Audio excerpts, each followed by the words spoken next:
வணக்கம் நண்பர்களே, இன்னைக்கு நம்ம கோழிக்கறி குழம்பு எப்படி செய்யலான்னு பார்க்கலாம். பாத்திரத்தில் ஒரு 3 கரண்டி எண்ணெயை சேர்த்துக்கலாம். முழு கரம் மசாலா சேர்த்துக்கலாம். ஒரு 4 பெரிய சைஸ் வெங்காயத்தை கட் பண்ணி வச்சுருக்கேன், அதை சேர்த்துக்கலாம். கருவேப்பிலையை சேர்த்துக்கலாம். 4 பச்சை மிளகாவை சேர்த்துக்கலாம். 3 தக்காளியை கட் பண்ணி வச்சுருக்கேன், அதையும் சேர்த்துக்கலாம். கொஞ்சமாக கல்லுப்பு சேர்த்துக்கலாம். 1 ஸ்பூன் இஞ்சி பூண்டு விழுதியும் சேர்த்து நல்லா பச்சை வாசனை போகிற அளவுக்கு எல்லாத்தையும் சேர்த்து நல்லா வதக்கி விட்டுடலாம். உருளைக்கிழங்கு ஒரு 4 உருளைக்கிழங்கு கட் பண்ணி சேர்த்துருக்கேன். முருங்கைக்காய் ஒரு 2 முருங்கைக்காவை கட் பண்ணி சேர்த்துருக்கேன். எல்லாத்தையும் சேர்த்து நல்லா பரட்டி விட்டுடலாம். வாஷ் பண்ண சிக்கனை அதில் சேர்த்துக்கலாம். 2 ஸ்பூன் மஞ்சள் தூளியும் சேர்த்துக்கலாம். தேவையான அளவு தண்ணி ஆட் பண்ணிடலாம். குழம்பு காரத்துக்கு ஏற்ற மாதிரி குழம்பு மிளகாய் தூள் சேர்த்துக்கலாம். சேர்த்துட்டு எல்லாத்தையும் சேர்த்து நல்லா மிக்ஸ் பண்ணி விட்டுடலாம்.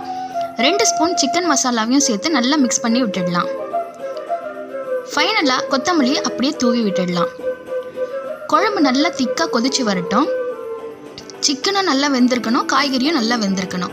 திக்காக வந்த பிறகு ஸ்டவ் ஆஃப் பண்ணிடலாம். இன்றைக்கி நான் தோசை கூட தான் வச்சு ட்ரை பண்ணேன். நீங்களும் ட்ரை பண்ணுங்கள். தேங்க்ஸ் ஃபார் வாட்சிங்.